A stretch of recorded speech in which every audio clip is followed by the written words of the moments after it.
raised in the Lone Star land, with boots on my feet and dreams in my hand.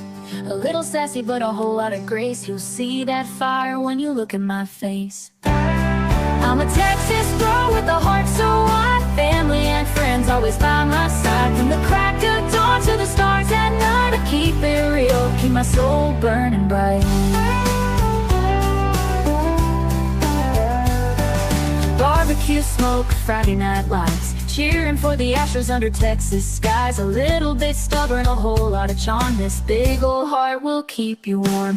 I'm a Texas girl with a heart so wide, family and friends always by my side. From the crack of dawn to the stars at night, I keep it real, keep my soul burning bright. Barbecue smoke, Friday night lights, cheering for the Astros under Texas skies. A little bit stubborn, a whole lot of charm. This big old heart will keep you warm. I'm a Texas girl with a heart so wide, family and friends always by my side. From the crack of dawn to the stars at night, I keep it real, keep my soul burning bright. From the blue bonnet fields to the city streets, every step I take feels like home to me. With a little sass and a lot of pride, this Texas girl's got nothing to hide. I'm a Texas girl with a heart so wide, family and friends always by my side. From the crack of dawn to the stars at night, I keep it real, keep my soul burning bright.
Gummy shoe prints, laid them down the street. Chocolate wrappers hiding secrets sweet. They don't miss a beat, they've got a knack. With licorice ropes pulling answers back. Twist the wrapper to reveal the truth. A sticky web spun by a candy sloop. No sour lies can escape the grip. These lollipops always crack the whip. Hello, everybody. How y'all doing? Happy Wednesday to everybody. Thank you all so much for being here. I really appreciate it. I hope everybody's had a super good day today. Hello, Queen. How you doing? And Cinderella, Lori finally got her notification. Yay. Hey, TJ, Miss Kathy. How are you? Heather, good to see you. And Cecilia. Hey, Teresa. Valley Gal, good to have you with us. Charlene. And Lisa King. See who else we got in here. There's Holly S. Always good to have my friend. April T, how are you doing? Good to have you with us. Just Jana, good to see you. Heather, hey Miss Ann, hope you're doing good today. Let's see who else we got here. Retha Bell, how are you, sweetie? Hope you're doing good. All righty. Thank you all for being here. Appreciate everybody. Like I said, I got a show set up for us today. We're going to cover a couple of different things. Lots of things popping off and happening. Okay, so I'm very tired. Really, really tired. We were in the pool from 12:30 until 4 o'clock, and I'm exhausted. I had 6 kids today with me. We had a super great time, but so tired. I'm just wore out tired, but it was so fun. Let's see.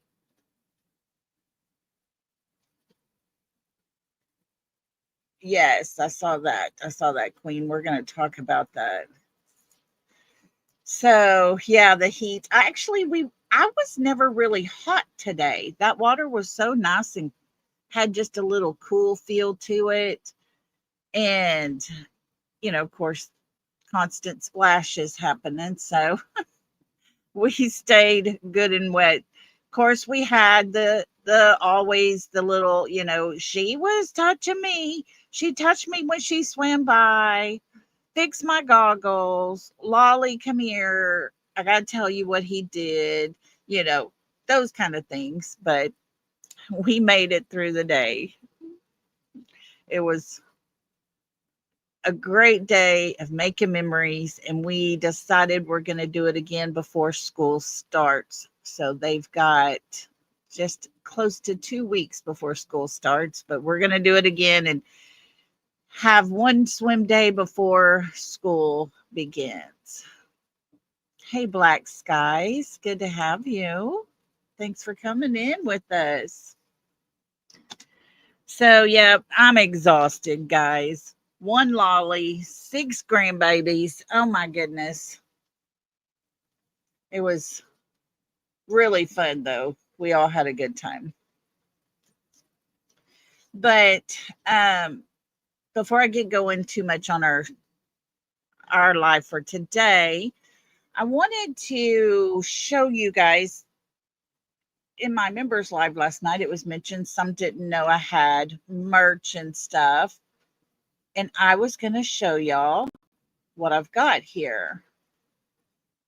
It's cowtees.design. And this here it says, I may be broken, but I am beautifully made. And then this one here just says beautifully broken. This one again just says beautifully broken. They did amazing jobs on these. And for all my lollipop lovers, we got to have a shirt, right? So here's one of the lollipop shirts, or the lollipop shirt. And then if anybody's interested in the coffee cup, here it is. And on the other side, it says from Lolly in Texas.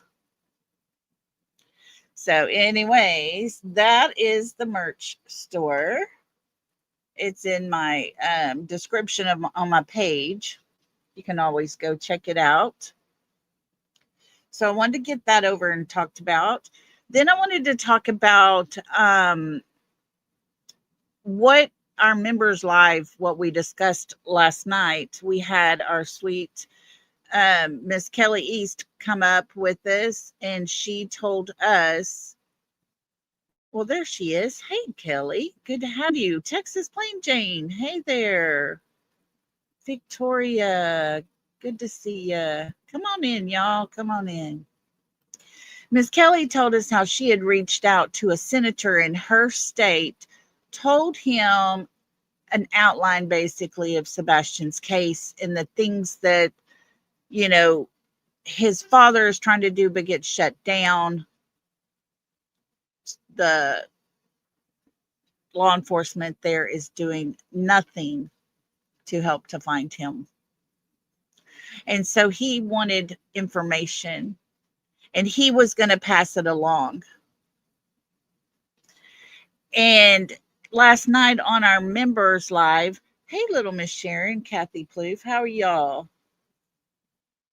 But we talked about the fact that we have tried for a long time now to send the flyers, to send in um, email, make those phone calls, that kind of stuff to local Tennessee people, right? We needed to get pressure on them there in Tennessee. We've been doing that, guys. It's not helping. Nothing is getting done. Matter of fact, uh, who was it? Blue's not in here right now. Let me see which one it was. She made contact or tried to make contact today. Um, but she sent me a message said you can no longer talk to Bobby Simmons at TBI. Bobby is shutting down. She asked to talk to him, and they said he, wasn't available. She asked for an email address, and they said all his emails go straight to the tip line email. So emailing through the tip line. So yeah, Tennessee Bureau of Investigation person over Sebastian's case is doing nothing, not accepting anything. So if we were to all reach out to our state representatives and say, look, we've been trying to go the local route for this young man in Tennessee and work with getting help for him from the departments in his state, and it's not happening. Can you help us and start putting pressure above the state of Tennessee? And maybe something can get done from going from the top down. Yes, Retha, I believe they have.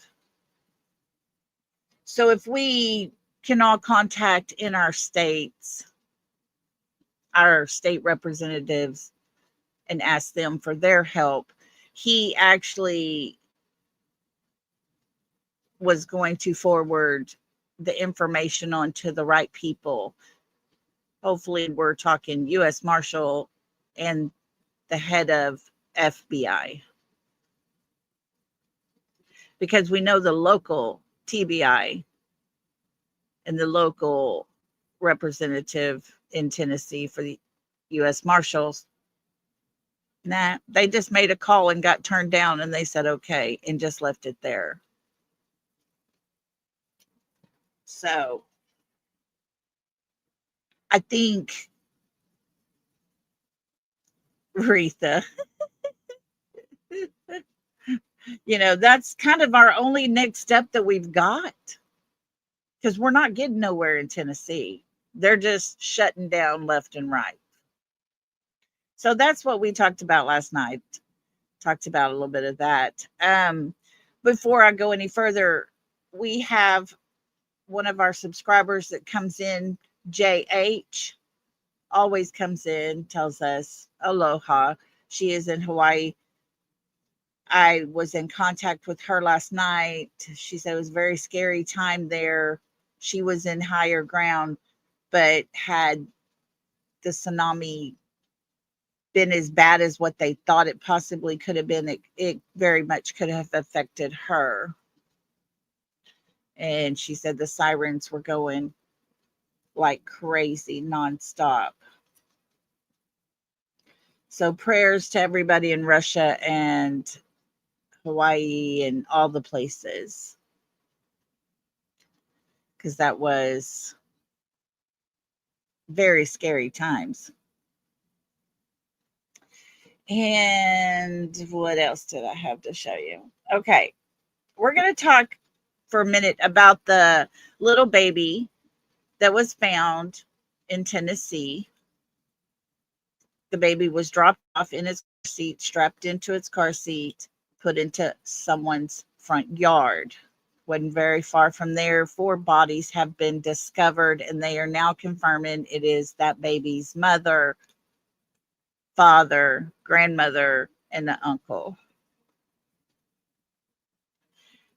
They don't have a lot to go on, haven't said a lot. So there's not a lot more to report on.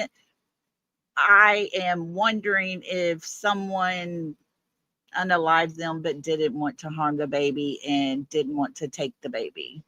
I don't know, guys. I just don't know. Kelly, I did. I'm gonna send you some stuff and get your opinion on that because I'm thinking it's very possible we might be onto something there. And so prayers for that little baby because that little baby no longer has mother, father, grandma, and an uncle in its life. And yeah, very strange case. Very strange. And I'm just curious on what more is going to come out about that situation.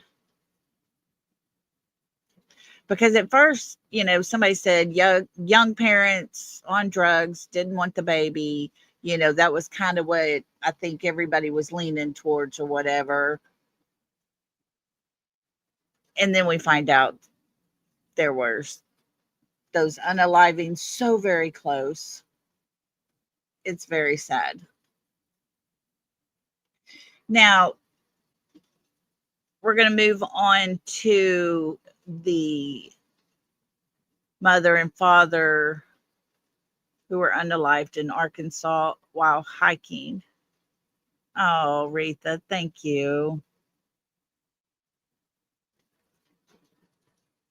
Thank you. That's sweet. But the mother and the father in Arkansas, lots of speculation has been talked about. I'll pull up this one and that one and listen. I'm just trying to get the feel from everybody, kind of where everybody's leaning towards. And I'm hearing so much different stuff. I have heard everything from they were in protective witness.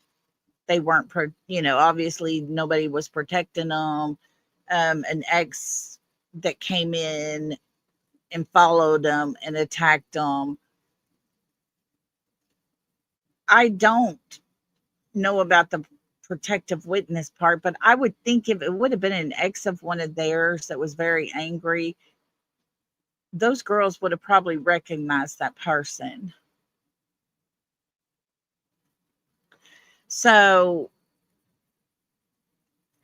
I don't know that this person knows them or knows the family.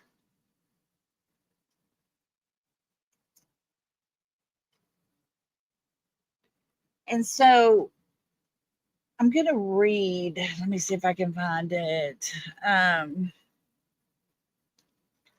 think I got it here on my tablet because it was so long. I didn't want to put it up on the screen. Let's see.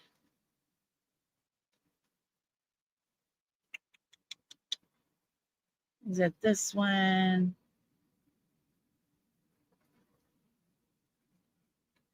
Okay, that was on the baby one. Okay, I guess I didn't have it. Let me look here real quick. We have got in the United States several parks everywhere. State parks are all over the place. And it's crazy to think that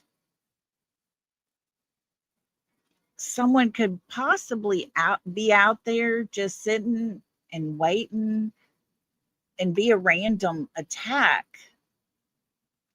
Now, this is the composite drawing from what the girls said. Their two daughters, the mother ran with them a little ways, told them to go for help, keep running, don't stop. She went back to dad. The girls could hear mom screaming a few seconds later. This is the person the girls described right here.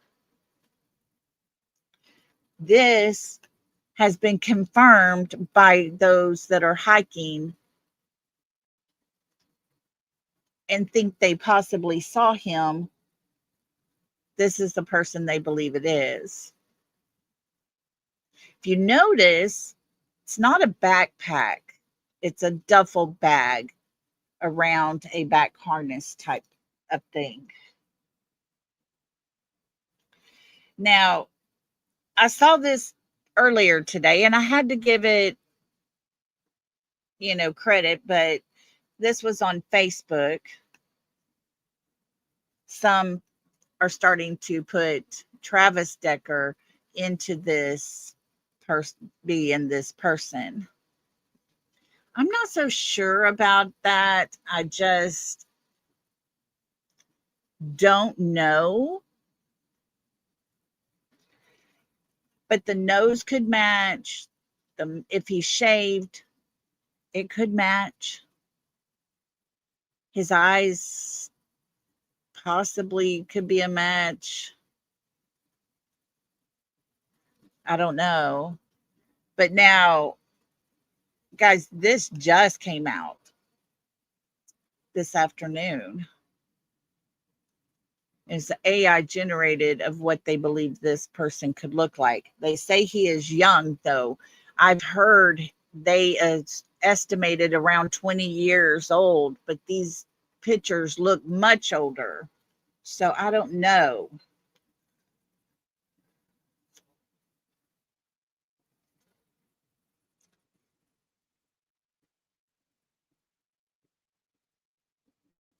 Yeah, Aretha. Yeah. The thing with Tam, thank you for saying that. And I was going to do a side by side of that drawing in Ernie Shell because that's the first thing I thought of when I saw it. I was like, oh my gosh, Ernie done went mad. But yeah, it does look a lot like Ernie Shell. Hey, Woman's Warrior, Cheryl, me and you. Everybody, come on in. Thank y'all for being here. Tim, that cracks me up that you said that, girl, because that was my first thought. But this is what they're putting out. This is it, the latest. It's so sad. Um, it is an Ernie Shell look-alike, down to the hat, everything, all of it. I agree, Sheila. Man, they need to find this person. And I will say this, people there in the area are starting to feel as if there possibly is an SK, a serial unaliver, because the bodies were found at 2:00 that day. The word did not get out to the town until 8:00 p.m. that night. But there is a video someone hasn't of the car as it was driving out of the park.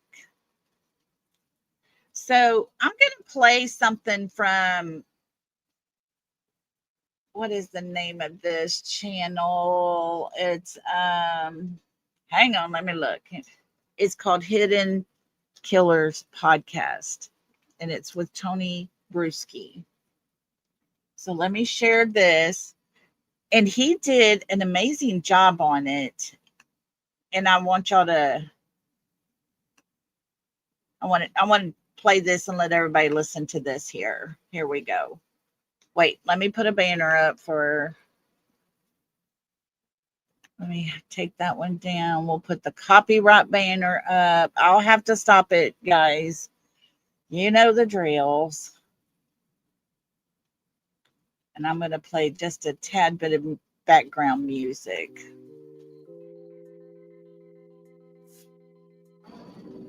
Okay, here we go.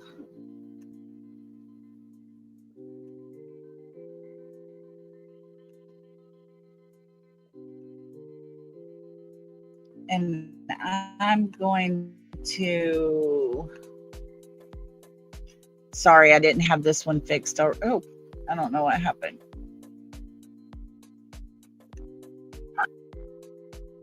This is Hidden Killers with Tony Bruiski. Here now, Tony Bruiski. They found the kids running and screaming for help, and then they had stated their mother told them to run as far and fast as they can. And she said one of the girls said that they stopped running when they couldn't hear their mom screaming anymore.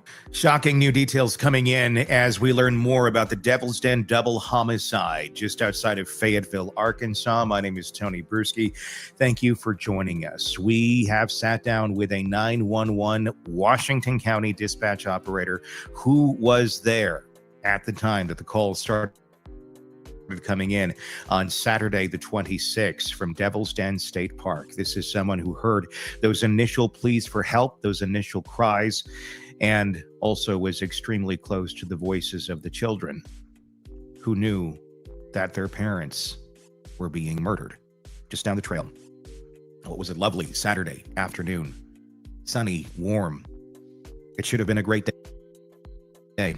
Instead, it ended in tragedy. Let's begin with this interview. And my first question for the 911 dispatcher, take us back to that afternoon. What is happening? How did this all begin in the dispatch center? What happened as the initial calls started coming in? Yeah, that day I worked 10 a.m. to 10 p.m. I had picked up coverage for someone who called in, so I'm normally not there until 2. And just before 2 o'clock, we started getting calls. I received a direct phone call from a young lady that worked there in the visitor center. And I had told her, oh, yeah, it sounds like we're already taking a call. And, you know, when we hear of kids being lost or something like that, that's what we were first thinking, is that, like, they just maybe got separated from their parents. And then there was only 3 of us in the room at the time because it's not super busy on Saturdays. Sure. And the other 2 girls, you know, they're taking their calls, and we all just kind of look at each other like, oh, no, this is going to be a big one. So I'd like you to kind of give me some perspective here. What exactly took place, that from what we know of how these children ended up.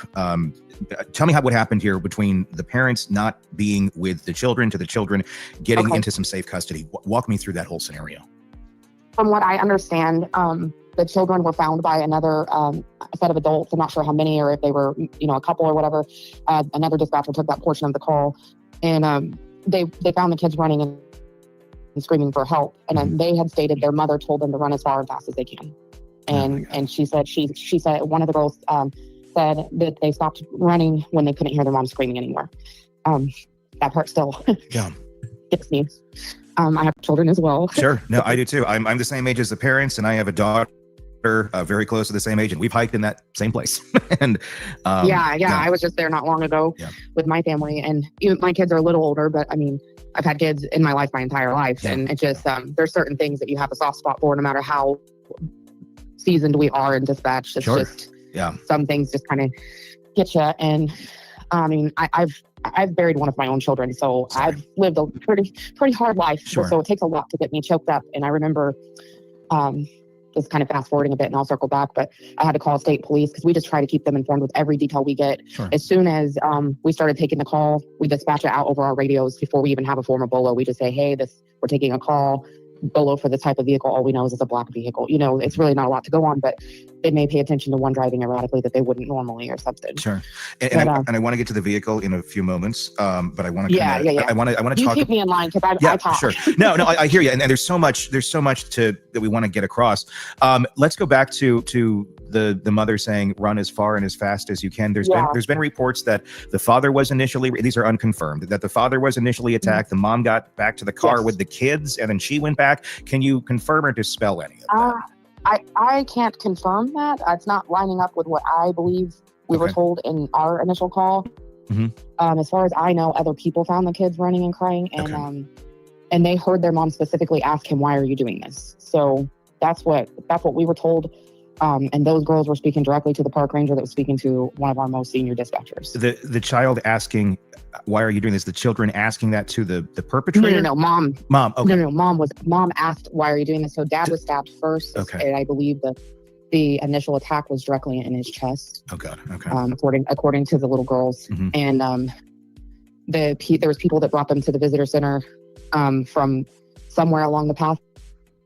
I mean, from what we understand and looking at the map, they ran pretty far on their own. Really? What portion of the park did this take place in? I don't recall the name of but I remember it being the lower trail is what they're talking about. Okay, that's what I've been hearing. I'm not sure what that really means. I've not been out there a lot. I've Sure. only been out there just near the waterfall and one of the paths close to that. So initially, we're getting this call. We're just all kind of taking information. The main dispatcher was, I believe she called back because she had more questions. She wanted to talk directly to the children. And I remember her saying, if you can't answer these questions, that's fine. Mm-hmm. But we were getting third-party information and it's just kind of difficult. We want as much description as we can.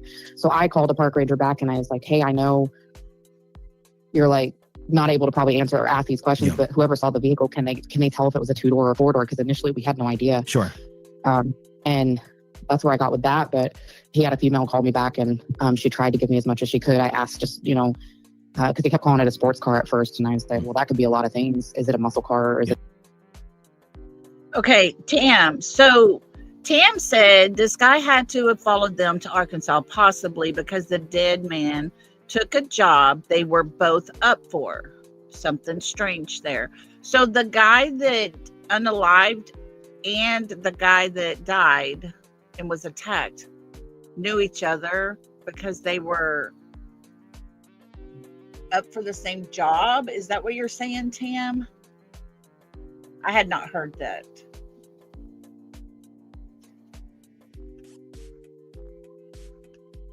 Wow. Has anybody heard that? Because I was wondering, if he was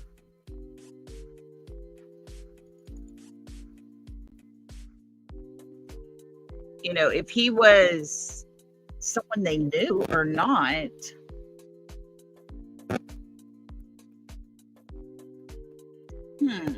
Okay.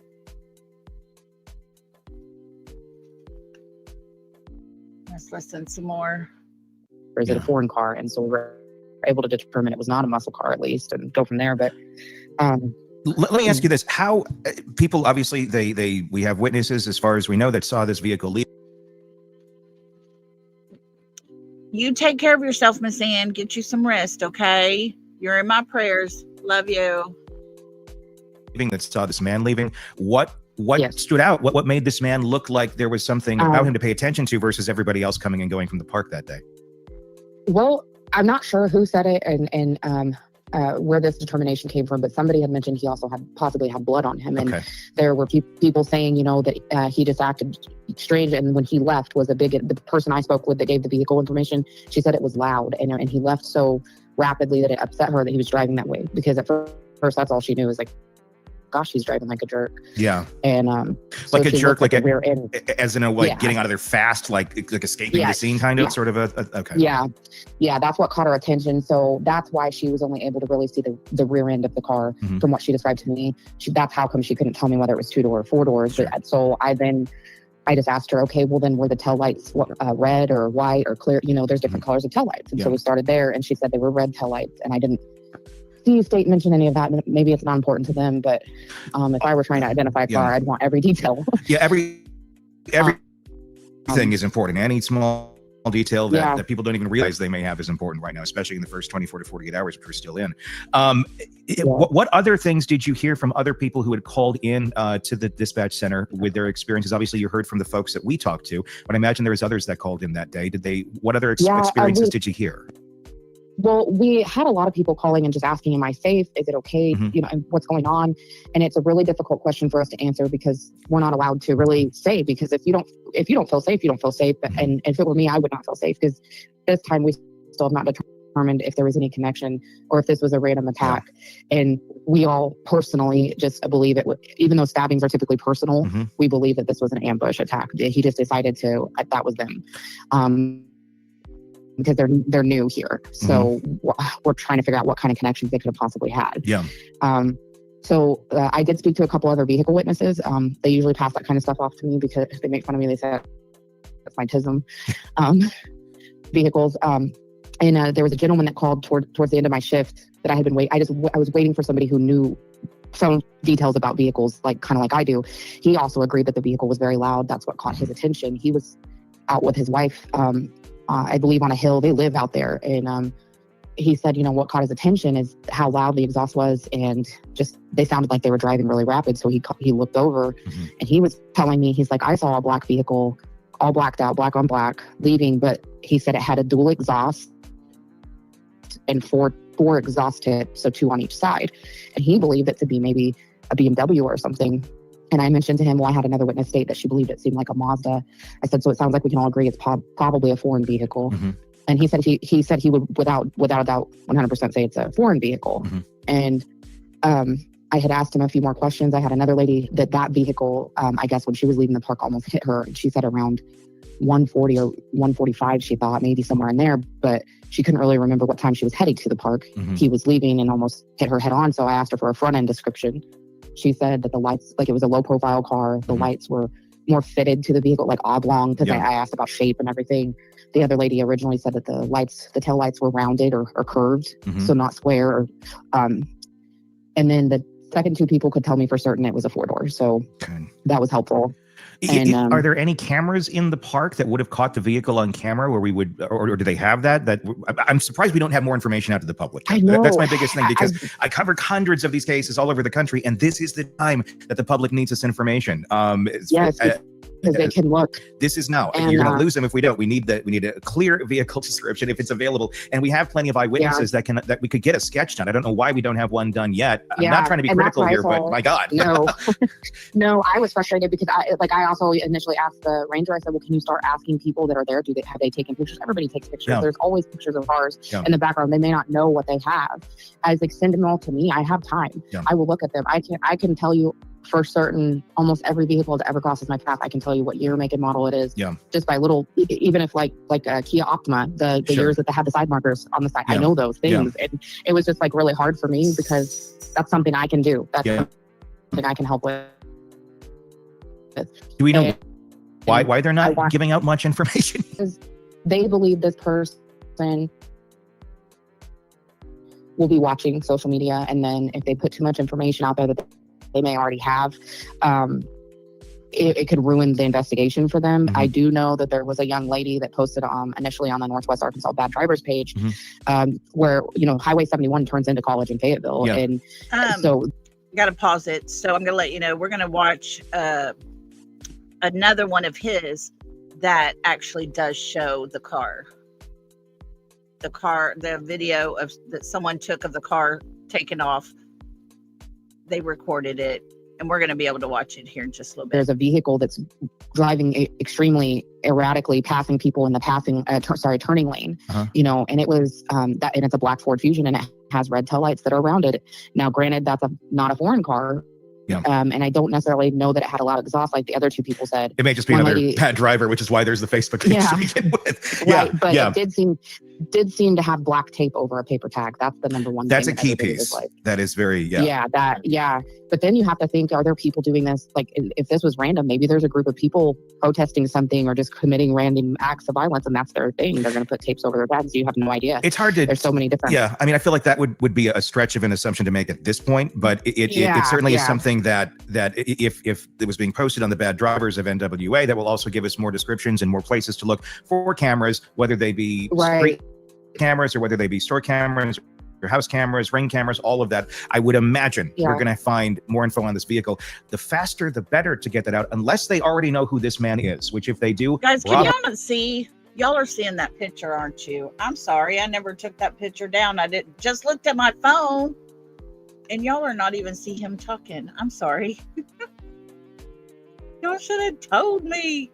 Lord. Told y'all I'm tired today. Okay, there we go. Now you can see him. Sorry.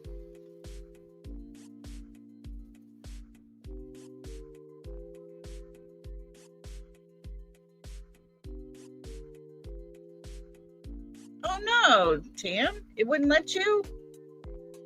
Oh gosh, I don't know. That's crazy. Town Chat, thank you so much for the gifted membership. Thank you for that. If you were the lucky person that got that membership, welcome to the South. Welcome, welcome to the South. We break that good stuff out. We got enough to go around. So can I get a right and get down? Welcome to the South.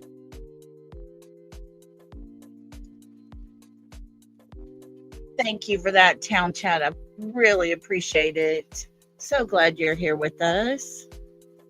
And welcome to our new member. Welcome, welcome. Hello to everybody that's come in. Thank y'all for being here. This is Miss Rhonda. Look at Miss Rhonda. She gifted 5 more, guys.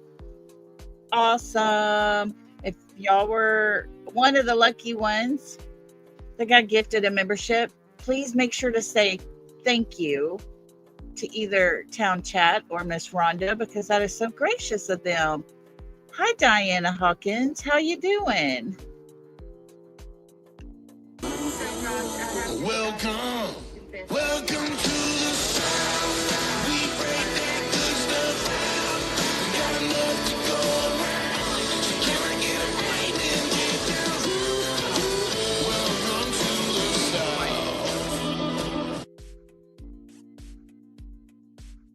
Thank you so much, Miss Rhonda. Appreciate and love you so much for that. And welcome to our new members. Welcome, welcome. Okay, we're going to finish listening to this little bit here that he's got. This is a podcast on the Devil's Den. There is a dispatcher that he is talking to that is part of one of the ones that took the dispatch call, and she's telling some information. So TJ just dropped his link. It's Hidden Killers podcast with Tony Bruiski. And guys, he does a great job. I have heard about it, Town Chat, but I haven't dug into it. Is that something y'all want to do? We definitely can.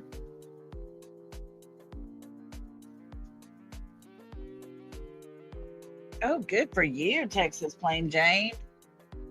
We were at 98 today. And it wasn't very cloudy at all here today. Okay, so let's see what else she has to say. Bravo to them.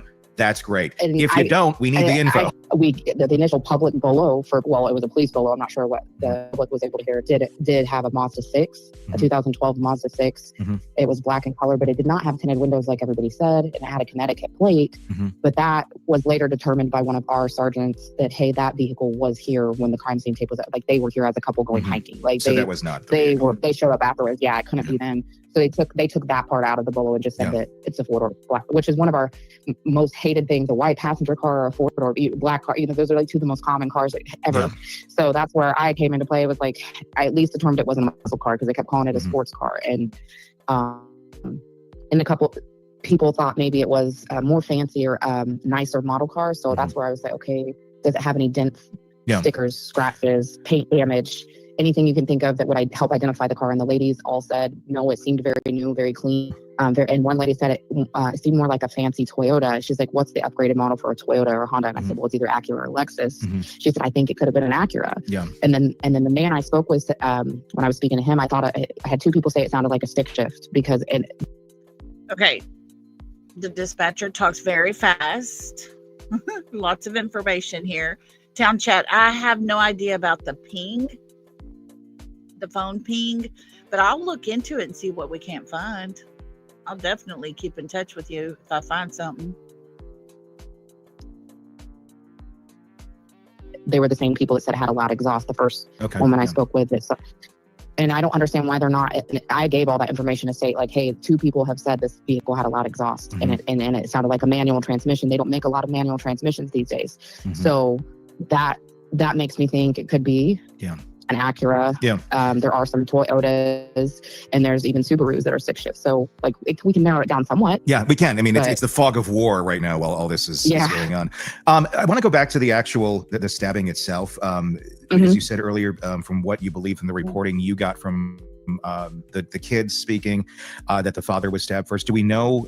I'm not trying to be gory or anything, but how many times was this a multiple stab situation? Was this a quick? I mean, go ahead. Oh yeah, I believe so, but I have not been told so. I just, from the sounds of the initial statements from the children, it sounds like they were possibly stabbed multiple times. But they saw dad get stabbed in the chest, and mom told him to run, and they heard her ask, "Why are you doing this?" And you know, they said they just ran until they couldn't hear their mom screaming anymore. Oh my God. And so the kids saw this happening. Is what we understand. Yes. They actually witnessed yes, it. and they did call him a stranger. So to my knowledge, the kids do not know who he was. You never know what they might forget under trauma. But Sure. Has there been anything that you've seen or heard that points to any sort of direction on this guy, if he was just completely random out there and just chose this family, or if this was a targeted attack? I mean, it seems obviously it's insane to begin with, but to do this on a hot summer day in the middle of the afternoon on a very busy hiking trail, this would be a place you're going to get caught if you're going to do this thing. That's why it doesn't make a lot of sense. Yeah. No, and then like everybody's saying, his clothing kind of stood out. People obviously noticed him, but you don't realize what you noticed until it's too late sometimes. Sure. I'm very glad that the other people saw his eyes, because you can tell a lot about a person about their eyes, and the fact that they said they were blue or green, that indicates that he's probably not Hispanic or Latino. I had one lady tell me he kind of had a tan, and I just not lining up with everybody else. In Arkansas in summer. Okay, I'm going to read something. They were just talking about his eye color. And there is a Facebook group that's already created here and stuff. And there is comments that were made. And I want to read, where is it?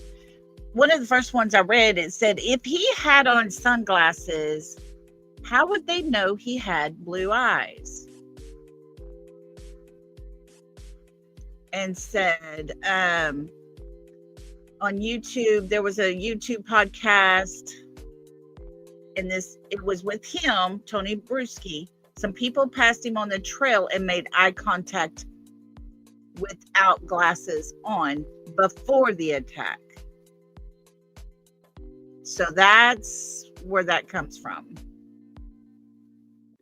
So I wanted to just share that part with you, because there was a lot of questions about, well, somebody, people were saying that he had on sunglasses. So how do you know that he had blue eyes? So here we go. Summer, that could be almost anyone. I mean, yeah.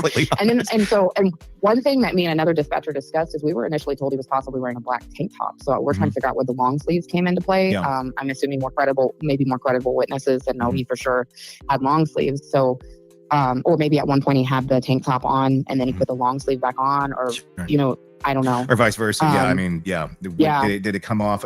Was he looking different, I wonder, but before the stabbing and after the stabbing? Like, did he take something off and he had blood stains or something of that nature? Yeah. And see, somebody did mention that he possibly looked like he had blood on him. And I just don't know if that was creditable or not. So if there's a person that's going to walk up with the knife and stab, there's going to be splatters. Okay, that's just, even if he did it gently, that blood's going to come out somehow, some way. He might have had some on him. And the black tank top, it's my opinion, and this is just my opinion after listening to so much on it, that I think he had his jacket on. Remember, we saw the picture. Let me put it back up here so you can see this. And it has been confirmed that this was the person that walked up to him. So I guess maybe the little girls confirmed it. There's the jacket, big sweatshirt top jacket things on.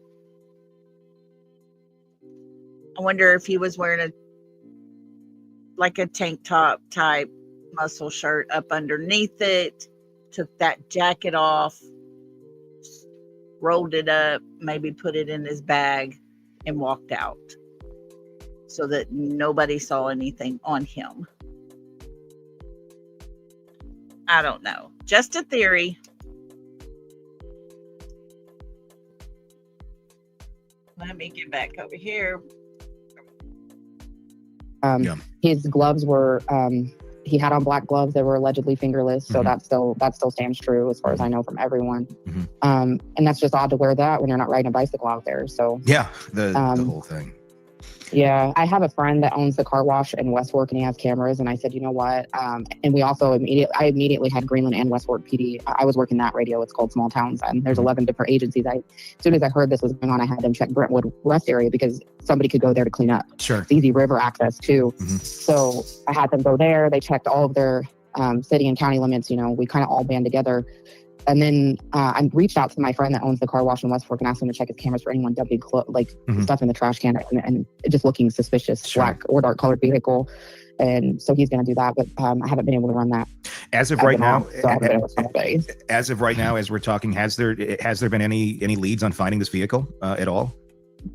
Not that I'm aware of. Okay. And I'm pretty good friends with the director of state police's dispatch. I'm pretty good friends with Trubell's director of dispatch, and she promised she would reach out to me if there was any updates. She was off duty as well, but she. So as far as I know, best of my knowledge is what's out there is as much as we've got. And they intend on updating the public as soon as they know a direction to go. Sure. Hang on, guys. I can't get his picture to click off. I don't know what's happening. StreamYard is not letting things work, but we'll just keep listening.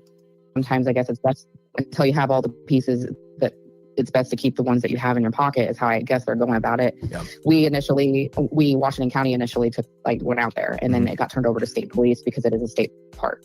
I know the FBI has offered assistance. It's now up to the state to take that assistance. Do you know if they've accepted it yet?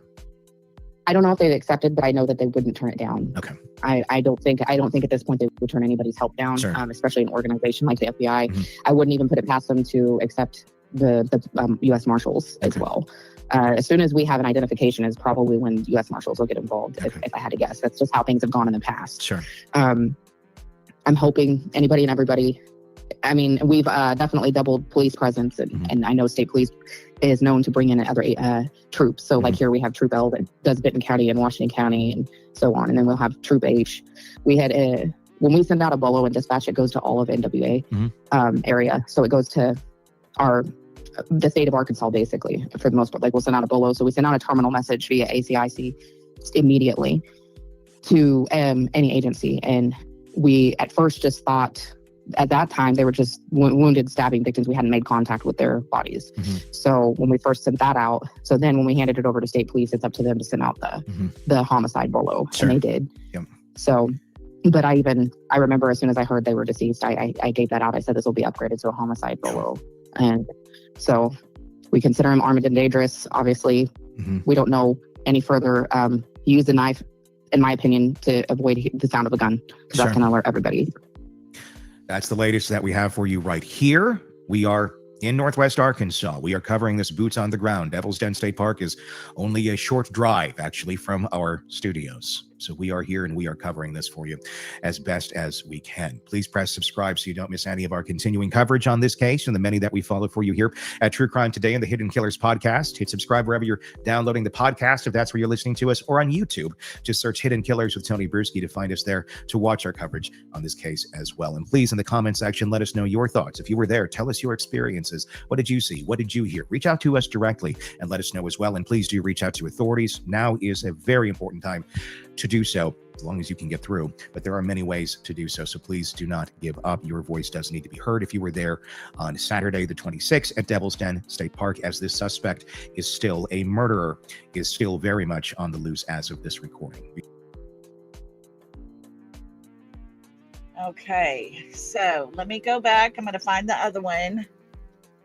See if we can't get that picture off. Lord have mercy. I don't know. StreamYard's acting really weird today. This is Hidden Killers with Tony Bruiski. Here now, Tony Bruiski. Let me see if this is it. Trying to find the part where he shows the car, guys. Hang tight. because it's not letting me. It's not letting me get to my videos that I had saved over there for us in the back of StreamYard, so that's not helping none. Let me see here. I think this is it.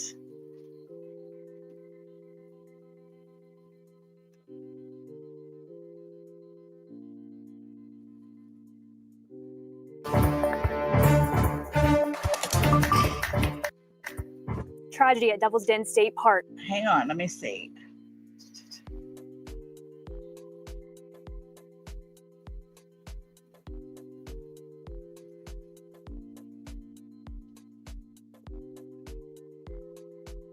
Nope, not there. Tight. Still looking. You know, This what I is Hidden wondered, Killers too. with Tony Bruiski. Here now, Tony Bruiski. For the mother to say just to him, why are you doing this? I'm wondering if maybe they knew him.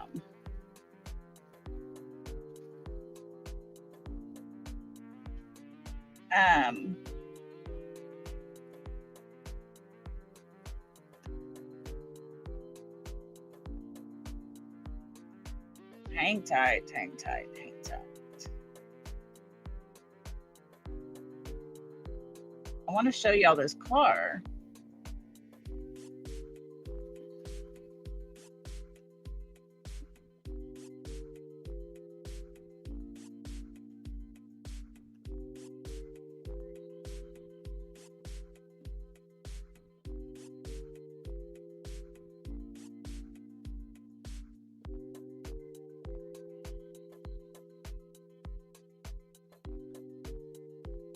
You know, it's just, you are a bold, bold person to stand out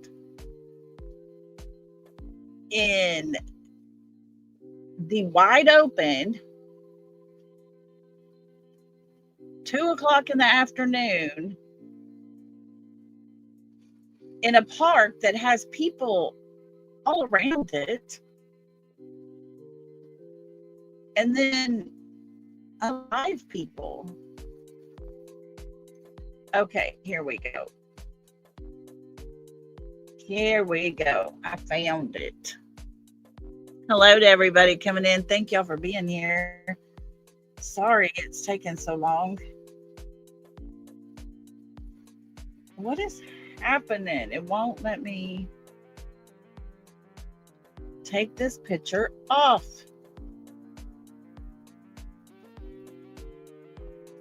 Guys, it's not going to do no good if I can't get this picture off of here.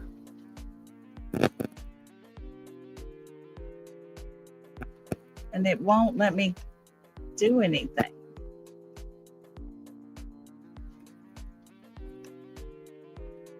Oh my gosh, every time I click off and go back on, it moves the box completely around. But it won't let me get back to the top of it.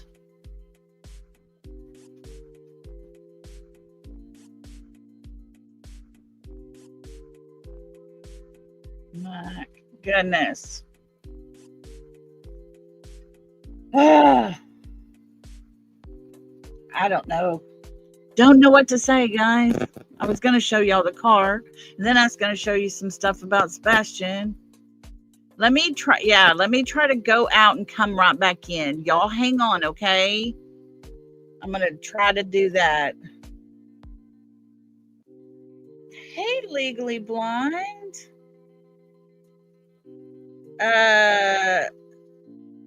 Legally Blonde. Today, our Blue Eyes contacted Bobby Carter, and they told her that he was not taking calls. She asked for his email, and they said, you can call, email a tip in. That's how he gets emails. They're not taking anything from us anymore. Okay, I'm going to X out.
Hey, hey, hey, I'm back. Let's see if I can get this boy off of here. Ah, here we go. Yes. Yes, Legally Blonde. They are doing exactly that. Exactly that. For sure. I'm sure you could find out. We'll have to Google it, Texas Plain Jane, and I will Google that here in just a second. I'm gonna go ahead and play this next video for us so that y'all can see the car that they have captured. Remember, this is the car from that left Devil's Den in Arkansas State Park and took off.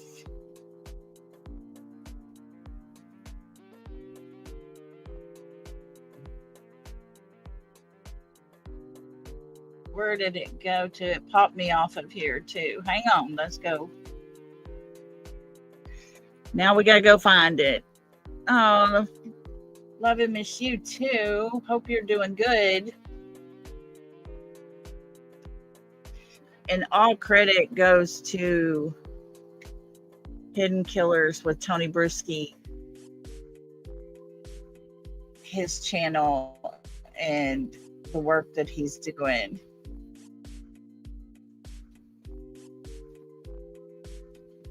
Let me go down.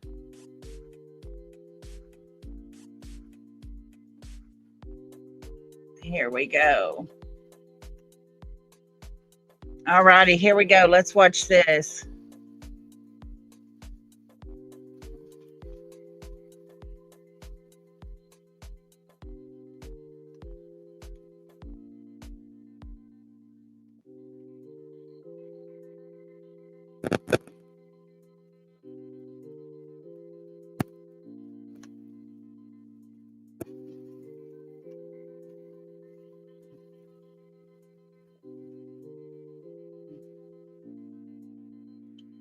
I don't know, Town Chat. They say there's other ones. It's fixing to kick me off, I'm afraid. I'm going to try to wait it out, but it might kick me off here in a second.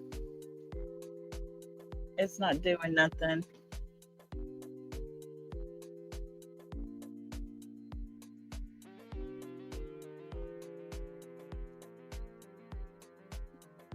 Y'all, I swear I have my stuff together today, ready to go. Here we go. Let's try it. That is the vehicle, the suspect vehicle in the Devil's Den double homicide. You're watching it exclusively with True Crime Today. We have an interview with the man who shot that video. His camera shot that video outside of his home, just outside of Devil's Den State Park. This was shot minutes after the suspect left the park. Now, there's been a lot of questions as to what type of vehicle this is, and authorities have not So what kind of vehicle do you put it out think there it yet. is? They've not shown a suspect vehicle image. So we are, because it's what we do. So if anyone, car experts, car guys, car gals, whoever knows anything about a car, take a look at this. It's not the clearest shot in the world, but hopefully with this, get a little more clarity on the vehicle that this man was driving. We need the woman from my cousin Vinny. Yeah, we do. I mean, Tomei. I have a feeling we're going to get a little more close on this in terms of what's going on. Also today, or also recently, the authorities have released an image of the suspect, or at least the back of the suspect. That's who they believe it is. Backpack and all, wearing all black as described. The baseball cap, which doesn't appear to be that dark. It appears to be a dark tan color, if you will. But I can totally see why that couple had said that that backpack was very out of place for being in the woods that day. Of course, also released earlier the image of the suspect. This is based on our exclusive reporting here at True Crime Today as well. This is Guys, I have no clue. the police sketch that was done after we had a chance to interview Hang on. We're going to stop. the folks who came face to face first here with the killer Okay, we're going to stop it there. Give it a rest for just a second. I do have a snapshot of the car. I'm going to try to look and see what it might be. It is a Kia Stinger. Okay. At Devil's Den State Park. With that, I want to go to an interview, a conversation I just had with a man who got the vehicle video that you are now seeing of what we believed to be the Devil's Den suspect vehicle speeding away from that park just minutes after the murder took place just the other day. Let's go now to that conversation. And he's a car guy. He gets into good detail on what he believes that vehicle is as best as he can. Let's take a look at that. Let's just start here. You believe you witnessed the vehicle speeding past your property on Saturday, the day of this incident. Can you take me back to exactly what happened here in the afternoon? About what time did you see this, and what did you witness? This is what I want to know. I want to know, why did the man take the video of the car?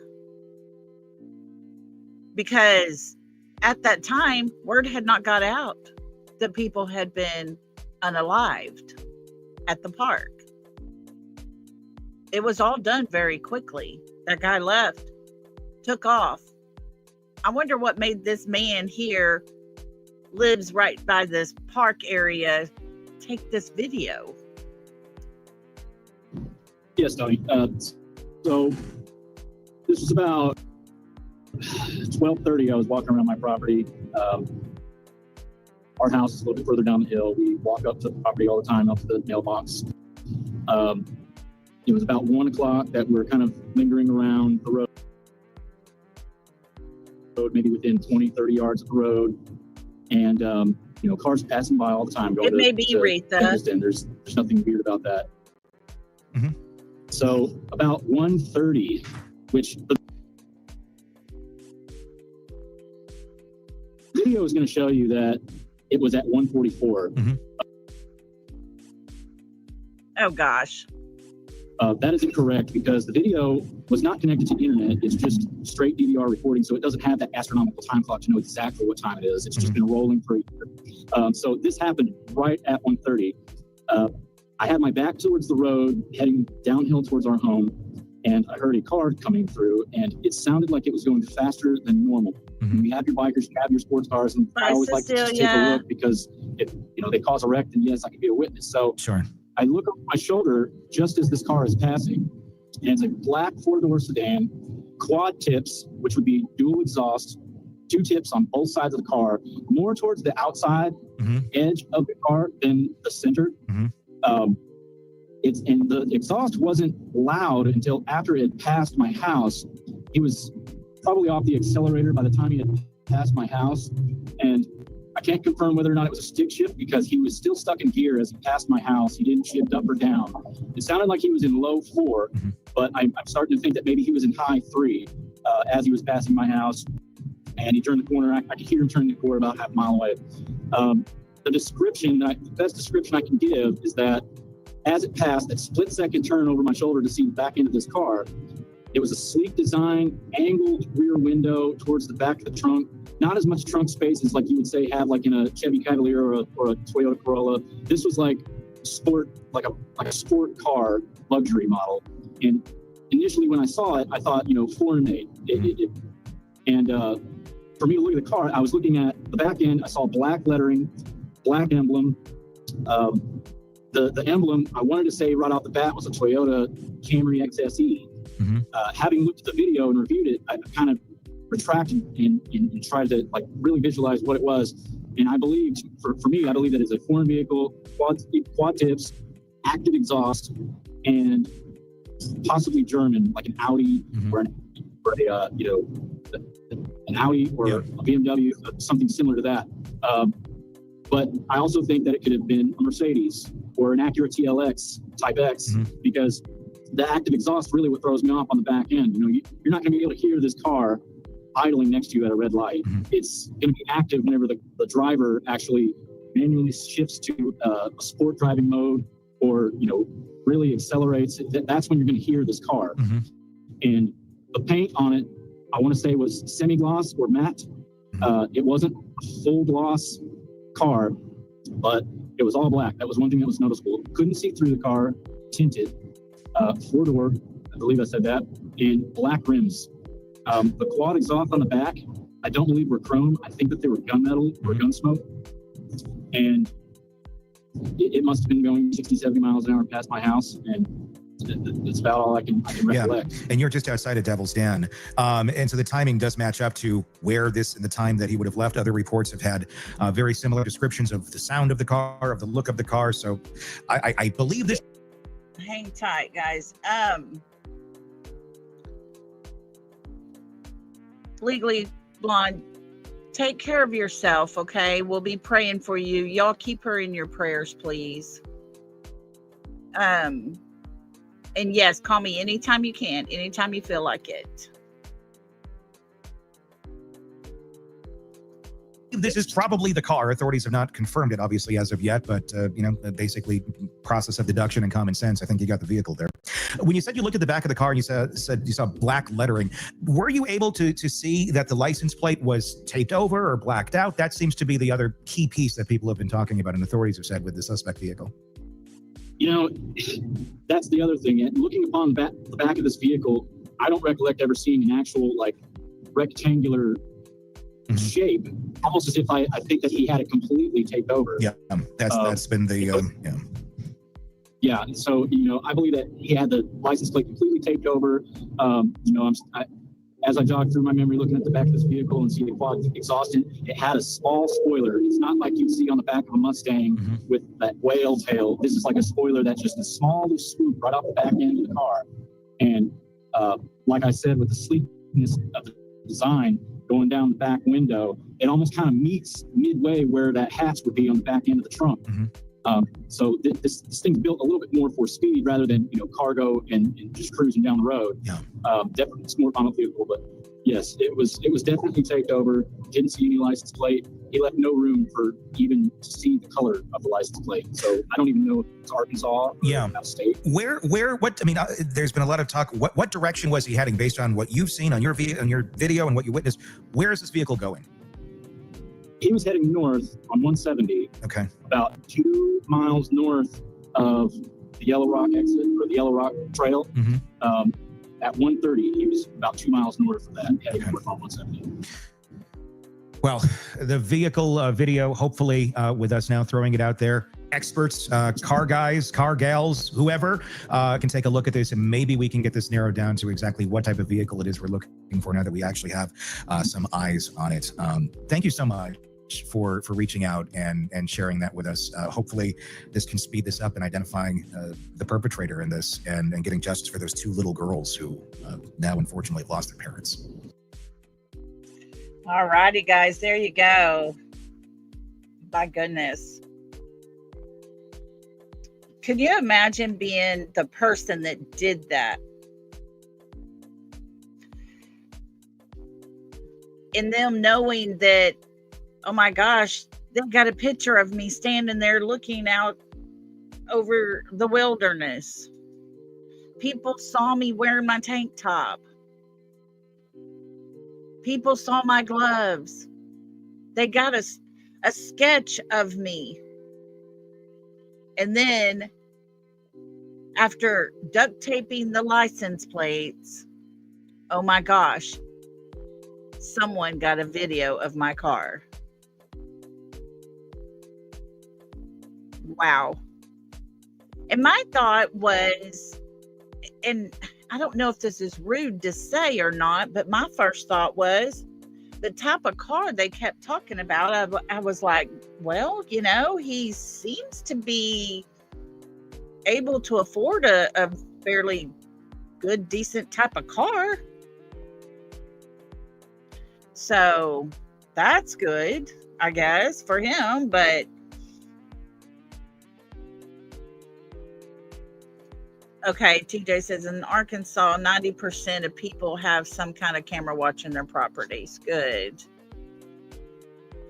I have been told, I've heard on another podcast where they were asking about the girls. The girls are with family They are, of course, having a hard time, but they were not harmed. But I know they hear their mother scream. I know they do. I'm sure they do. And my prayers go out to those little girls and to the rest of the family, you know, that have to find a way to live each day from here forward. And I don't know, it's just sad. See, just Jenna, that's what I'm wondering too, you know? I don't know. I'm just love you, Legally Blonde. You take care of yourself.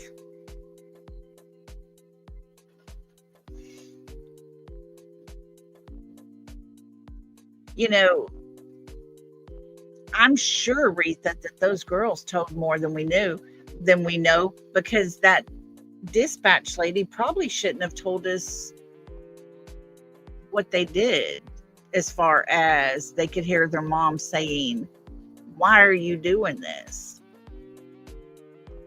And then to know that the girls ran until they couldn't hear their mom scream anymore. Sad. I just worry about the girls, because to me, I would think it would be every time they close their eyes, they could probably hear their mother screaming. And it's so horrible. What is wrong and what is going on in our world for people to feel okay to just unalive a mother and father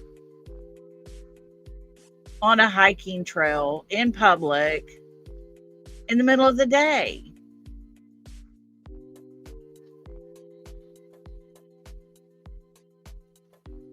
Yeah, Texas Plain Jane. If he followed her, he traveled very far, didn't he? I don't know. There's been hardly anything that has been leaked out or said. Yeah, Aretha, I'm sure they are. I believe they were what, like 7 and 10, something like that. The dad was not their biological father, but there are 2 other children, is what I've heard. I'm trying to think what it was, how that went. Sorry, guys, I've been working on the 3 things at one time. So I'm all like very confused. Let me see here.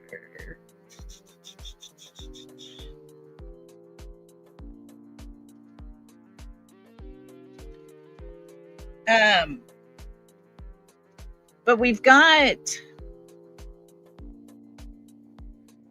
a description, eye color, hair color. We saw the pictures from his back. That's an actual picture of this person. They can estimate his height. They can estimate his weight. They know that it was not a backpack on his back. They know it was a duffel bag over a shoulder harness type thing that he had. Maybe just Jenna, I don't know. They have not given any ideas to us, and I don't want to speculate a whole lot, because like I had said, last night on this case, I've heard that it was a backpack with a duffel bag over the backpack. Okay, I heard them talking about the duffel bag last night. And guys, that kind of makes me think. Let's get to this part real quick. I don't want to speculate because I've heard things from they were in protective witness. They each had an angry ex, that they were running from the law, all kinds of things. 7 and 9. Okay, I knew it was right in that age group there. Thank you for that. But this is with TJ saying this, okay? And we saw, I'm afraid to put his picture back up, but I'm going to. We'll work with it here. Because this is July. I'm in Texas. Arkansas is just as bad as Texas with heat and stuff. Except for there's no humidity up there like there is down here. But it's hot. He's out in a wooded, mountainous area here. Why does he have on a long sleeve, almost to the kneecap type of jacket on? And TJ said, oh, we got humidity. But why would he have that? Why would you wear that to go hiking? I know people that wear long sleeve shirts that go hiking, but they wear the kind that breathe, the kind that you can get air into, that you're not going to be walking around in a sauna kind of thing. But also, if there's a backpack he's got on and there's that duffel bag, and yet all he used was a knife, what's he doing here? Why's he got all of this carrying around here? Take you some bottles of water. Yeah, you don't need a backpack and a duffel bag. I mean, he had on a long top. He could have had his knife with a sheath and everything up under there. But I'm just curious if he was going into that park just following that family. Do you think that he would have to have a backpack, a duffel bag, and wear the long clothing? I would think he would have saved that long clothing, the long top jacket thing,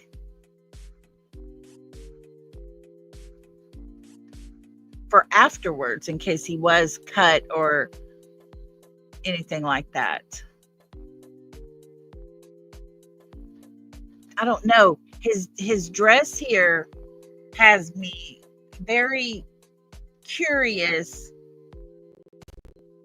He had a car, but folks, I'm wondering if that wasn't a stolen car and he had the plates duct taped up or something so that they couldn't just run his plates while he was driving. I don't know. There's something to this story that we really need to be on the listen for.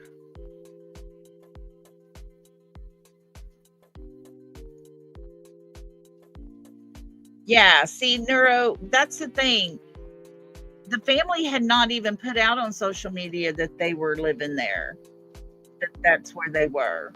And they came from up north where you could go off into mountains and hiking trails and stuff like that. And they were very active doing that. They like to do things like that as a family. It's what I've heard. But nothing was put out on social media. Maybe a tracker on the vehicle. Yeah. Who knows? I think there's information that's going to come out that's going to make it all the pieces are going to fit together in here. But I think it's a little suspicious to me that he is wearing the long sleeves prior to the unaliving. he has a backpack and a duffel bag. That's a lot. It's a lot to go hiking and to have a couple of bottles of water with you. You're not going to need that much to carry it. So I don't know, guys. I got a lot of questions with this one. And a lot of people feel like it was a rage killing because of the knife. I think the knife was priority for being out in a public park and it going to be in the middle of the day. Because a gun would have been too obvious. People would have been running. Maybe YouTuber, maybe that was it. But they did see him wearing the tank top and he didn't have that jacket on when he was leaving.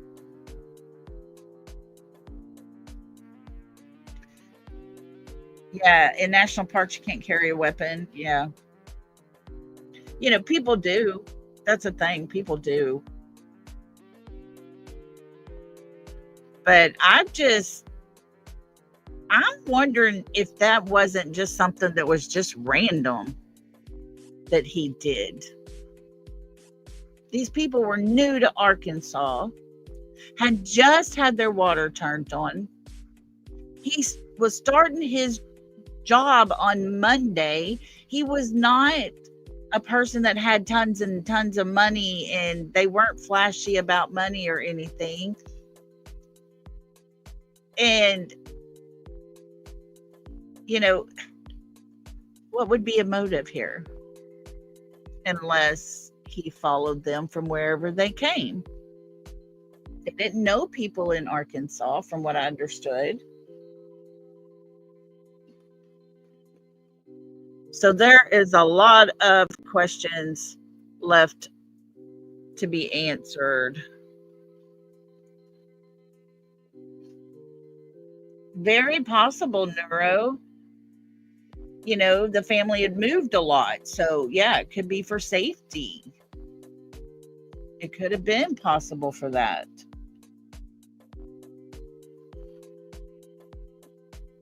It's just very sad to think that you might want to be going to a national park and enjoying a day in nature, and yet you could die.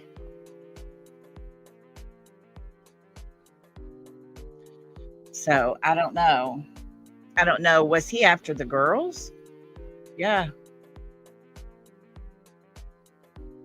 Could have been the girls he was trying to go for, and the dad stepped in the way, maybe.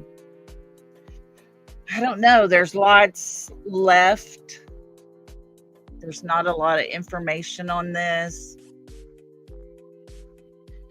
It is good to know that the girls said they could hear the mother say, "Why are you doing this?" And then she started to scream. Very sad situation.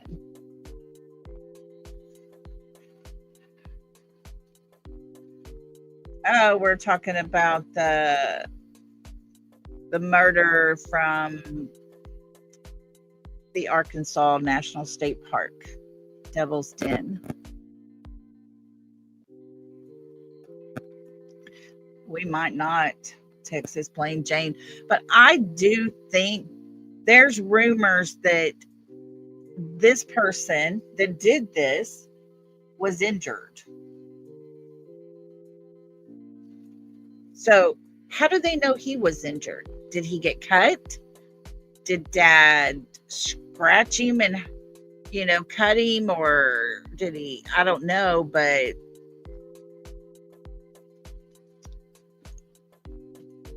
I don't know. How did they know he was hurt?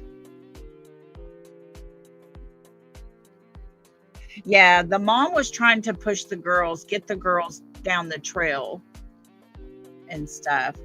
So I'm wondering, did this guy here, did he maybe leave something like a blood trail or something like that? That, that has me kind of curious. But I'm not sure, because there's not a lot of answers. It's very sad. People talked about the Travis Decker possibility here. I can kind of see it, but I think Travis Decker's face is way too wide for the person that they're talking about. But Travis Decker's been living all in the mountainsides or whatever, if he is alive or if he is even still out there. I don't remember. I don't know. But I do not think this is Travis Decker. This is the AI generation of the person that it could be. But it was said that it was a young man.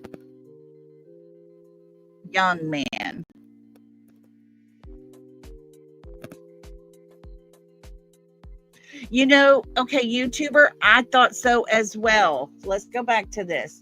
If you are on your phone and you put it full screen and you look, you're going to look at what seems to be a beard right below his ear. I know you can't see I wish y'all could see my mouth. But there is a tree.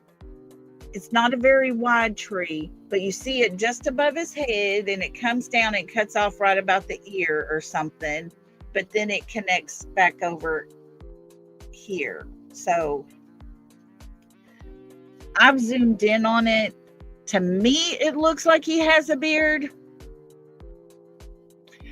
Charlene, what would he have to gain from unaliving his daughters? I don't know.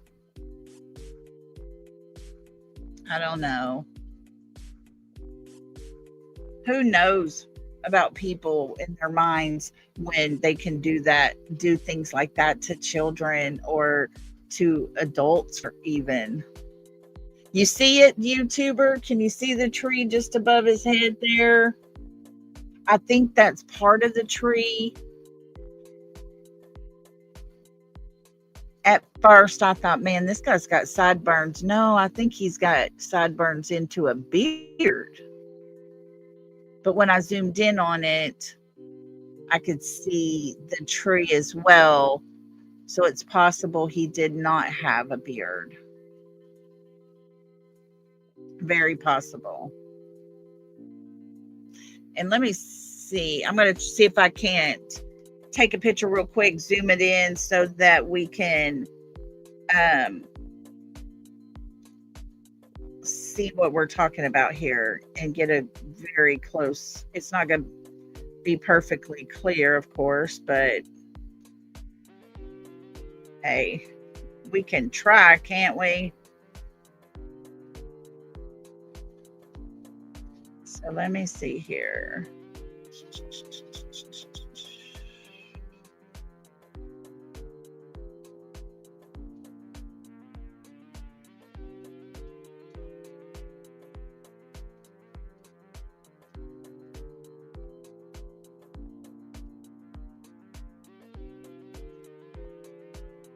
Okay, here it is. I'm going to take a picture and then you're going to see what I'm talking about. I think. Let's try it. It's worth a try so you can see what I'm saying, because I really did think it was sideburns and a beard myself. But when I show you this, you're going to be surprised.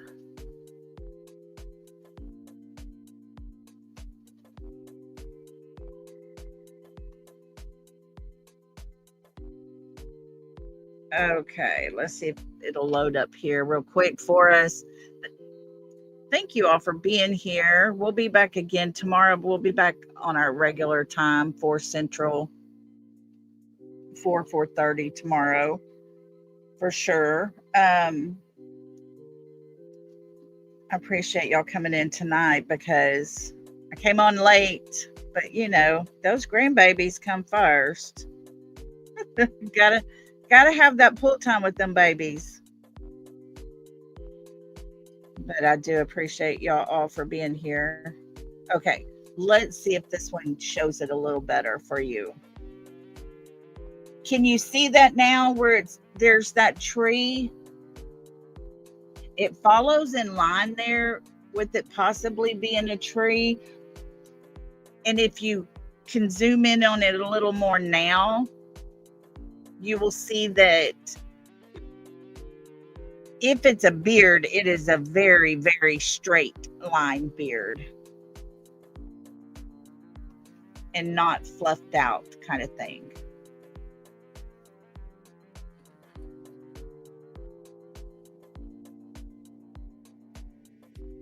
Oh, Lady for Justice, thank you. So that's what I'm talking about, is that tree that's straight ahead of him. I believe that's what everybody was saying. Well, it might be a beard.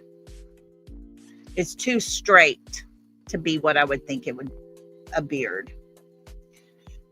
So anyways, let's just keep our prayers going up for those precious little girls, their family, because they desperately need it.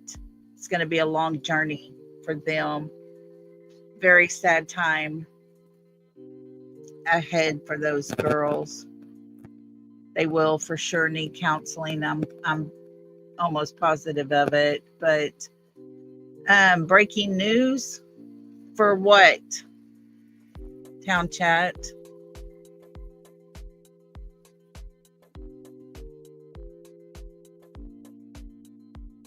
He may have been.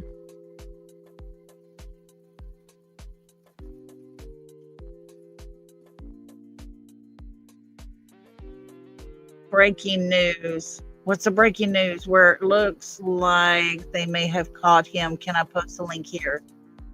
I don't know if you can. Can you send it to me, Town Chat? Email it to me real quick. And I'll pull up my email.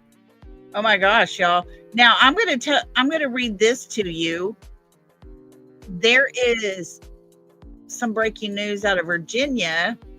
Virginia City Councilman was doused in gasoline, lit on fire in an attack at his office. The man attacked and poured gasoline on a Virginia City Council member or councilman before setting him on fire on Wednesday. He was attacked at his office of local media outlet Showcase Magazine, where he works in Danville, a small city roughly 45 minutes northwest of Greensboro, North Carolina. A man entered his office Wednesday morning and confronted Vogler before dousing him in flammable liquid. And the suspect exited the building, where the suspect lit Vogler on fire. They airlifted him to a hospital. His condition remains unknown. Police identified the suspect as Shotzi Michael Buck Hayes of Danville. The 29-year-old fled the scene but was picked up by law enforcement several blocks from where the incident occurred. Wowza, is that not terrible? People, what is going on in this world? Oh, it's horrible. Let's see if she got to email that to me. If not, I will Google it. I hope they caught him. I hope they did. Man, that boy needs to be caught. whether it was a targeted thing, and especially if it wasn't. Yes, politely, yeah, politics gone wild. There you go. Nothing makes you feel safe anymore.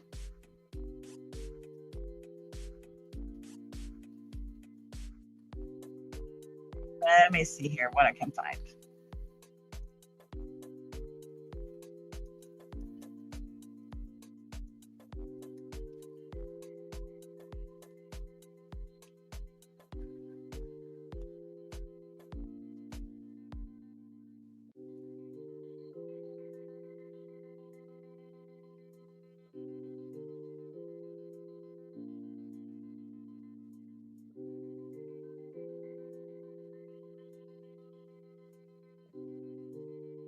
I didn't see anything about it.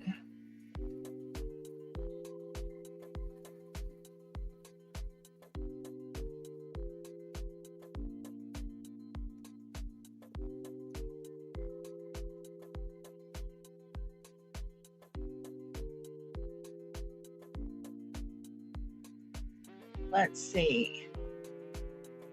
They released new photos as the top stories.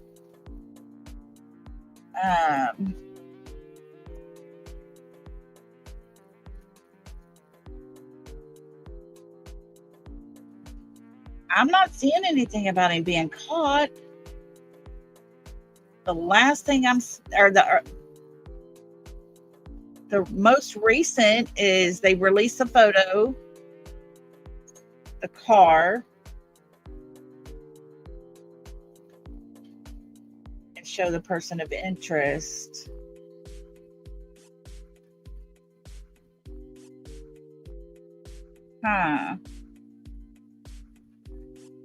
Town chat, did you get to email that to me?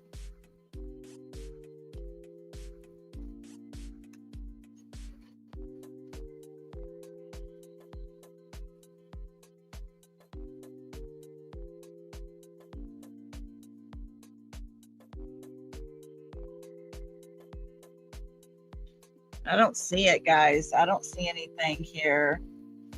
Let me play. Hold on. I'm going to play this. I'm going to share this. And we'll watch this real quick. There. Brianna just put it in there. It's lollyxmas@gmail.com.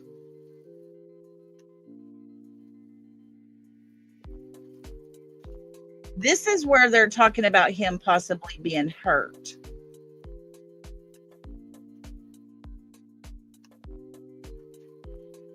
Let's watch this.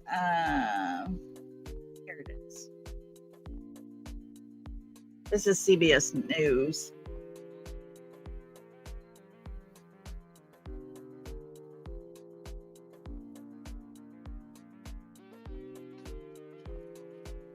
It said they believe the suspect in the murder of the couple hiking with their daughters at Devil's Den State Park was injured while attacking the pair.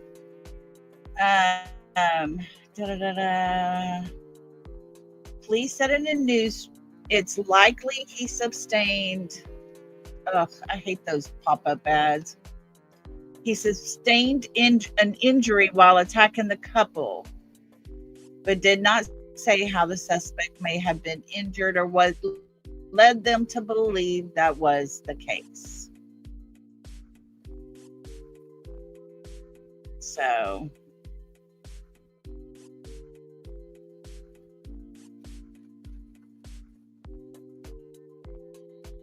all right, well, okay, let's see what she can find us. Okay, we're waiting.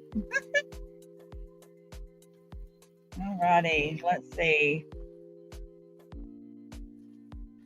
I'll keep a check on my text. Hang on, guys. We're going to see what we can find. Yeah, if it was a knife, it's very likely that he cut himself in the struggle. His fingers were open. He had those open finger gloves he wore. So his fingers were open. Could have cut one of his fingers and dripped blood on his way out.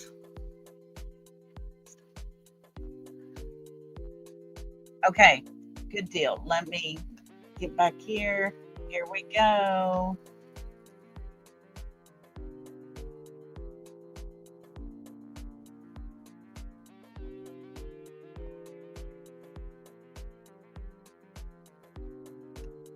Okay, let me get it open and then I'll share it here.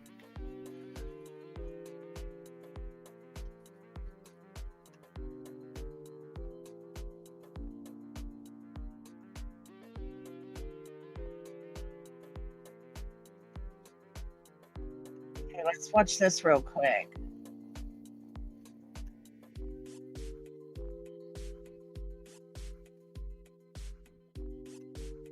Okay, guys, here we go. Suspect in custody with a question mark.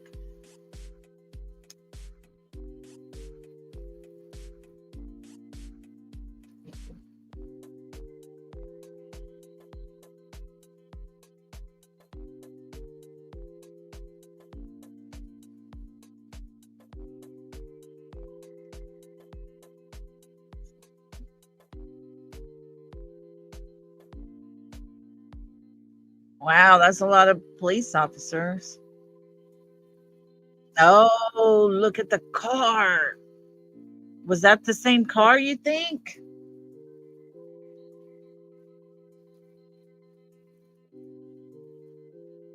Let's look at it again.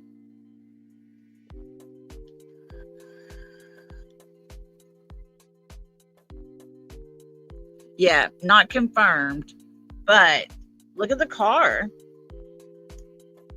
I think this car was a little too small, though. I may be wrong, but look here.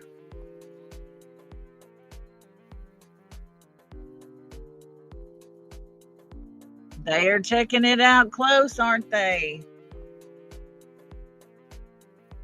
I don't know, guys. What do y'all think? Do you think it would be that car? Yeah, I'll go back and snap it and I'll do a comparison for it for sure. We will. I know. Could you imagine? Oh no, you're good, Town Chat, because that's cool. Yeah. But it goes to show you they're doing their jobs, and that car looked so close to possibly being that one that's what they're gonna have to do. I couldn't even see the license plate to see if it was marked out or not, with the duct tape. So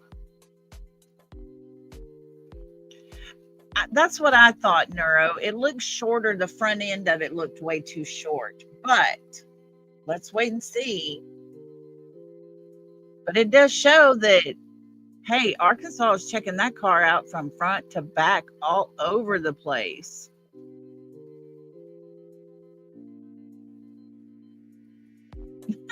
Queen's deleting. You got to forgive her. She gets trigger happy sometimes. So, I don't know. Very well could have. He could have took it off. Yeah, switched it out or something.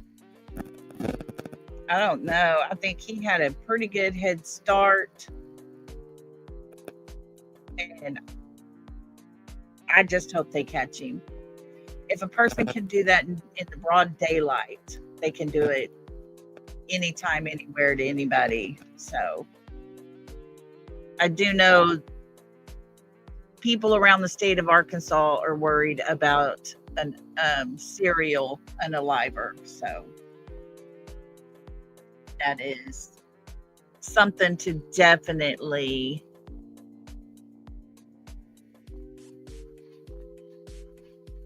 Yes, I will. Let me see if I can do that real quick. Hang tight, Retha, and I'll see if I can't do it real quick.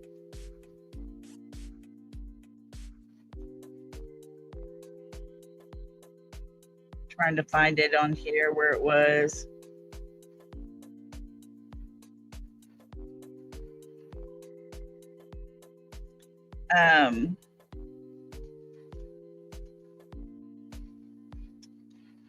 I thought I had it. I thought I already had a screenshot of it. I'll have to go back and get it. I'll definitely get it and compare them and do a side-by-side comparison type thing, and then I'll post it. Okay, so y'all look for my post, and I'll get that done as soon as we get through here. You know, I wonder if he stole the car. You know, that was my first thought. I bet he stole the car. That's probably not even his car. Maybe he duct taped the license plate so that they didn't notice that's the license plate to a stolen car. No, you're good, Retha. You're good. I will get that taken care of here in just a little bit. And I will definitely post it to let everybody see the similarities or whatever. So I don't know. I know that guy needs to be found. We can't let these people out on our streets walking around with our babies and our family out there somewhere. It's just not good. Not good at all. And I'm glad that story has gone big because everyone needs to see it. Everyone needs to be aware of it so that this man, his sketch that these young girls helped do, that the witnesses that passed by gave as well.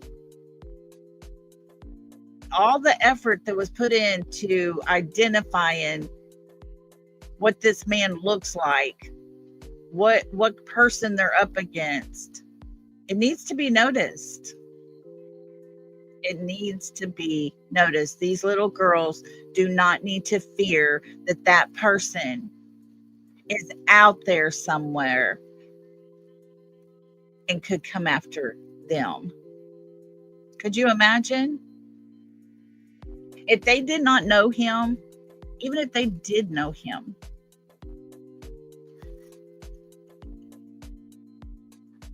to watch what I just shared. Yeah, I'll do that. Let's see, quit.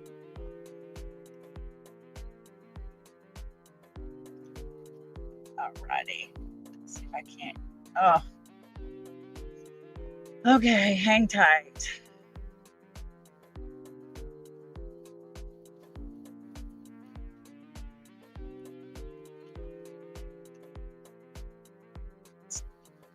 Let me see, share.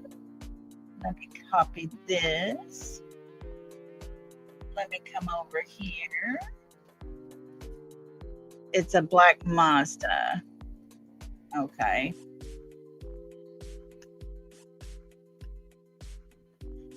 Oh, hang tight. I'm going to have to do it on my phone.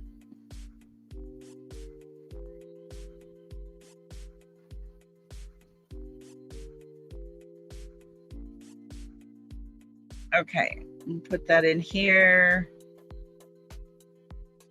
Let me copy the URL. Here we go. There is the link to that video that we just watched of the car.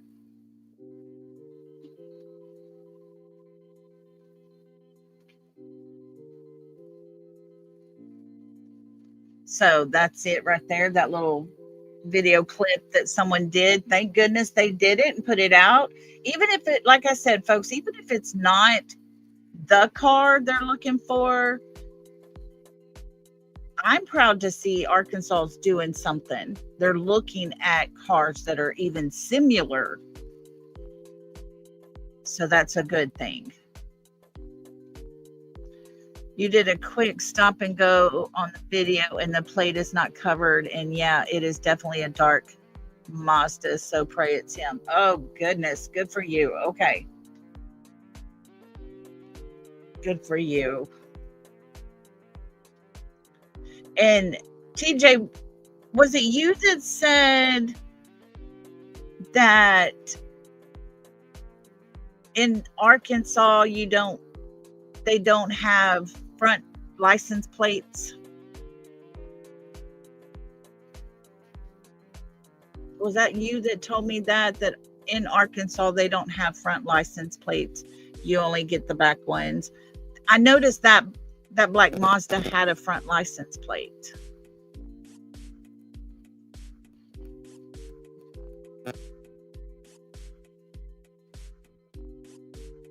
Okay, so yeah. So that black car might not have been from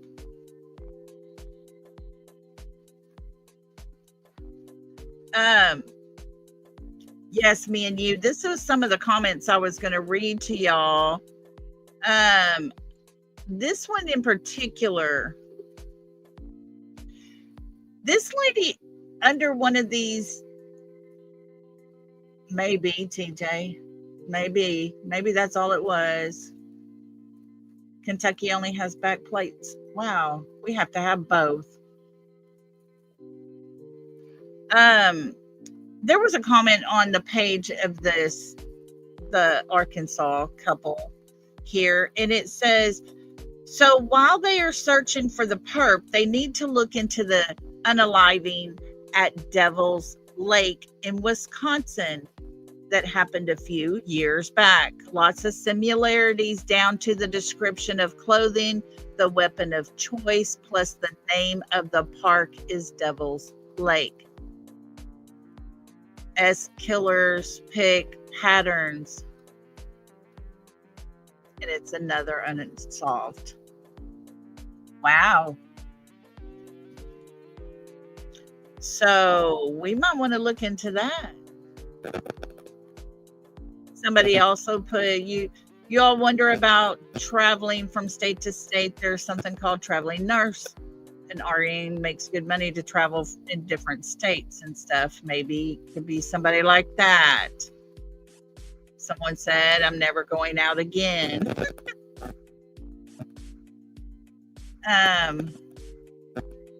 Okay, thank you for that. TJ just sent me the link. Let me get to it here. For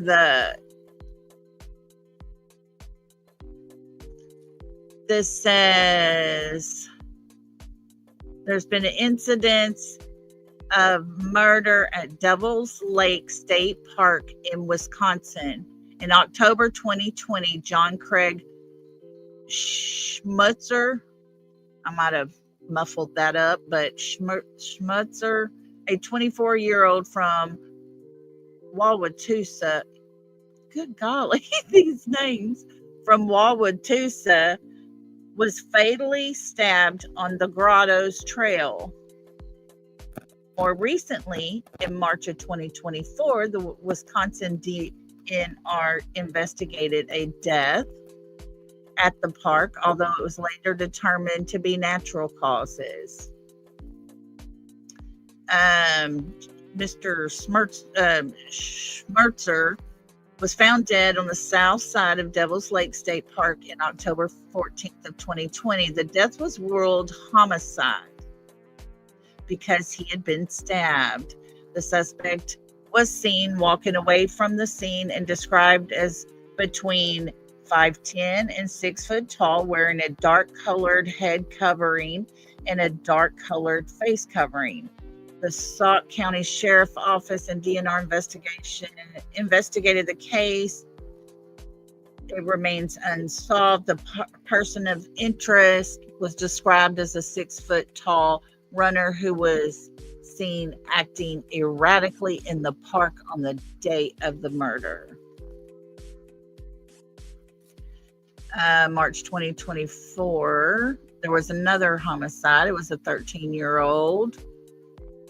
His body was not the one found by the DNR. His was another one. In a separate incident, 11-year-old girl was unalived when a tree fell on her in her tent at the same place. Wow. Man, oh man, oh man. So, and there is a Reddit page going about it's been 3 years since he was unalived.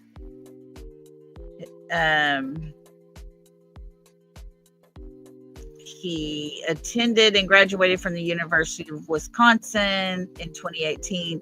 He traveled to New York for a few years, then returned to Wadosa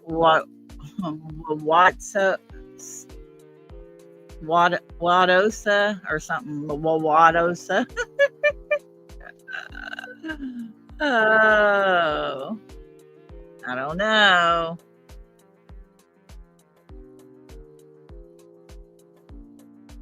Guys, it's everywhere.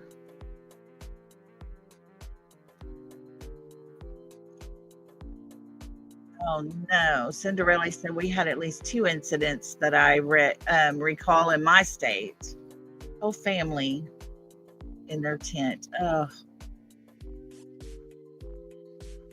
Yeah, TJ said there's more deaths in our national parks than what they're going to tell us because we'll stop going and they'll quit getting the revenue. Yeah.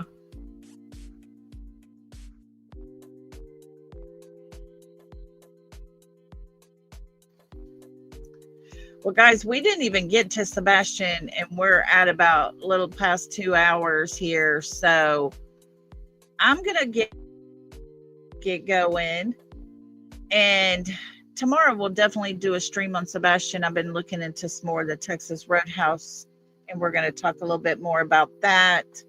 I want to talk about a couple of other things as well with Sebastian's case, because we definitely want to stay on top of it.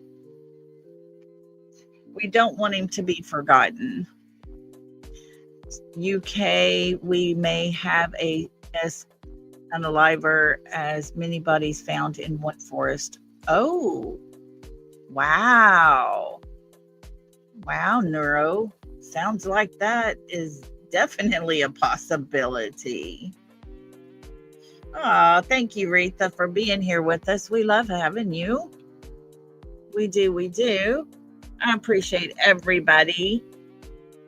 Tomorrow will be the last day of August. And tonight, if you're up past midnight, walk outside and look up and see if you can't see any of the meteor showers that are going on. My granddaughters one fell asleep before midnight, and the other one was barely hanging on at midnight. But we walked outside and we stood out in the yard and looked up, and we could see them. It was a little too light. The skyline was too light still, but we saw very short meteors. So I'm going to go out again tonight and see if I can't find some more. Yes, that one was.